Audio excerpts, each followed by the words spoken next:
Baik, Assalamualaikum warahmatullahi wabarakatuh.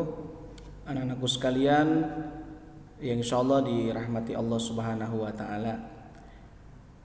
Untuk kesempatan kali ini, alhamdulillah, semoga kita semua dalam keadaan sehat walafiat. Namun sebelumnya, materi saat ini Bapak buatkan video yang nanti kalian tinggal simak saja, tinggal perhatikan. Apabila dalam sajian materi yang Bapak sampaikan ini ada yang tidak ada di layar kaca kalian bisa langsung mencatat saja ya.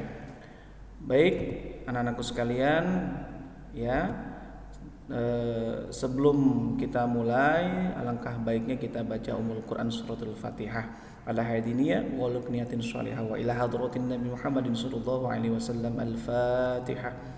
A'udzubillahi minasyaitonirrajim. Bismillahirrahmanirrahim. Alhamdulillahirabbil alamin arrahmanir rahim maliki yaumiddin. Iyyaka na'budu wa iyyaka nasta'in ihdinas siratal mustaqim siratal ladzina an'amta 'alaihim ghairil maghdubi 'alaihim waladdallin. Selanjutnya kita baca doa ini ya. Rabbi zidni ilman warzuqni fahman waj'alni minas sholihin. Kemudian selanjutnya kita membaca doa lagi. Raditu billahi rabba wa bil islami dina wa bi muhammadin nabiyya wa rasula rabbi zidni ilman warzuqni fahman. Kemudian dilanjut baca doa ini lagi ya, doa belajar agar mendapatkan ilmu yang syar'i. Allahumma inni as'aluka ilman nafi'an wa rizqan thayyiban wa amalan mutaqabbala. Kemudian lanjut baca doa ini ya.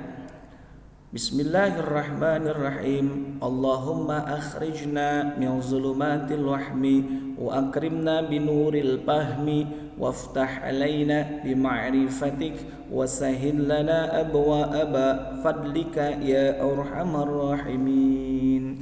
Amin ya rabbal alamin. Baik anak-anakku sekalian yang insyaallah dirahmati oleh Allah, dimuliakan oleh Allah Subhanahu wa Ta'ala. Lihat saat ini pembahasannya tadi seperti judul yang Bapak sampaikan di awal, yaitu kandungan dan makna Quran surah Al-Hujurat ayat 12. Nah ini tulisan atau lafal ayat yang memang kita nanti akan bahas.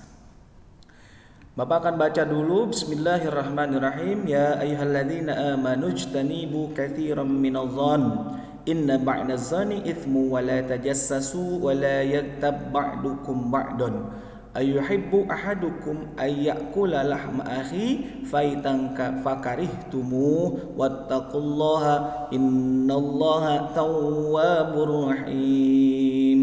Ini dasar ya, dasar yang kita akan bahas, yaitu kandungan surah Al-Hujurat ayat 12. Hai orang-orang yang beriman, jauhilah kebanyakan prasangka buruk, kecurigaan, karena sebagian dari prasangka buruk itu dosa. Dan janganlah sebagian kalian mencari-cari keburukan orang dan menggunjing satu sama lainnya. Adakah seorang di antara kamu yang suka memakan daging saudaranya yang sudah mati? Maka tentulah kalian merasa jijik kepadanya. Dan bertakwalah kepada Allah Subhanahu wa Ta'ala. Sesungguhnya Allah Maha Penerima Taubat lagi Maha Penyayang. Nah, sebelum kita bahas kandungan ataupun isi dalam surah Al-Hujurat ayat 12 ini, kita akan sedikit bahas tentang ulasan tajwidnya. Lihat situ nomor 1 ada amanujtanibu. Jadi huruf jimnya dibaca memantul, masuknya ke dalam hukum bacaan qalqala. Amanujtanibu ya. Amanujtanibu. Nah, silakan kalian coba di rumah ya. Nah, kemudian yang kedua ithmu wala. Nah, ithmu wala dibaca berdengung. Ya, dibaca berdengung. Karena ini bagian daripada hukum bacaan idgham bi ghunna. Jadi cara bacanya adalah ithmu wala. Jadi agak ditekan 2 sampai 3 harokat. Ithmu wala ya. Dan kemudian yang ketiga Ini ada yaktab ba'dukum. Di sini diterangkan bahwa ba mati dipadukan dengan ba di depannya. Namanya idgham mutamatsilain. Jadi enggak dipantulkan ya, tidak dipantulkan. Jadi hanya dipadukan saja.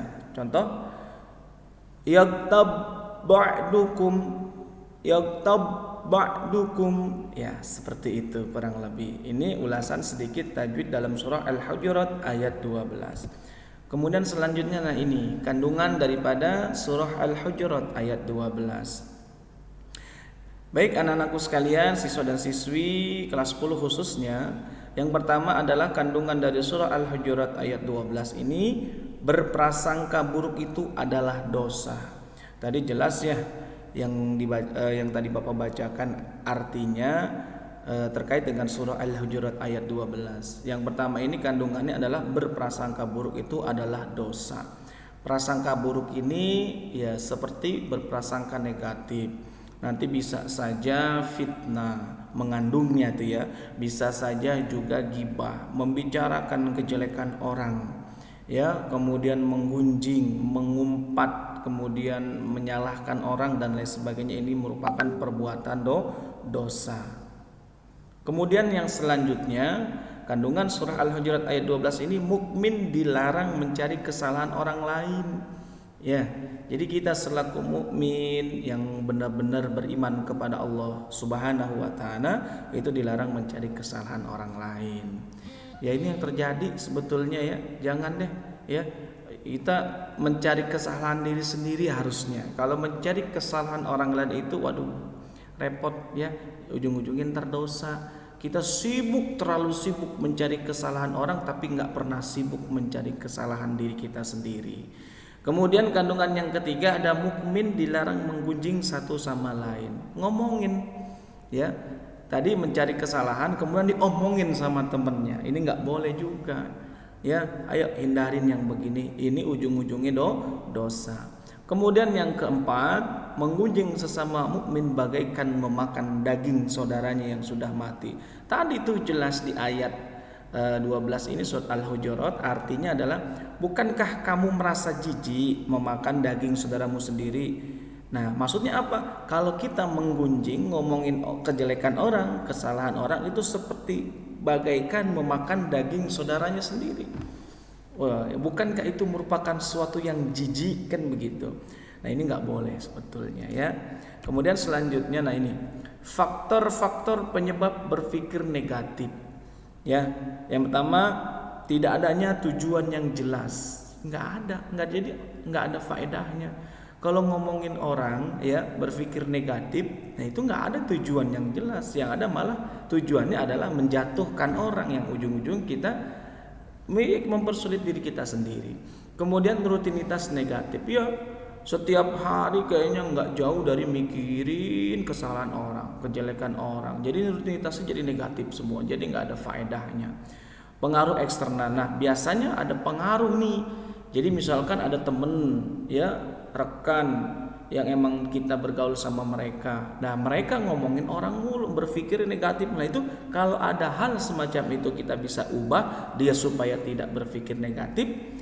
Tapi kalau kita tidak bisa rubah, maka mending menghindar dari pergaulan tersebut. Nah kemudian faktor selanjutnya adalah kehidupan masa lalu. Kadang masa lalu itu membuat kita flashback sehingga kita menceritakan masa lalu yang ternyata itu malah negatif. Nah ini jangan terlalu flashback ke belakang yang sifatnya itu malah justru jadi negatif. Kalau yang sifatnya memotivasi silakan. Kemudian faktor yang selanjutnya adalah konsentrasi yang negatif ya. Jadi kalau misalkan kita konsentrasinya justru malah jadi yang negatif, ini lebih bahaya lagi. Kemudian selanjutnya kondisi mental yang lemah. Makanya kita jangan pernah berhenti untuk belajar, silaturahim ke guru supaya memperbaiki mental kita. Kemudian ada persahabatan yang tidak baik. Nah ini makanya kita harus milih-milih. Jangan kalau kitanya mampu bisa terjun kepada atau bergaul dengan teman yang tidak baik, dan kita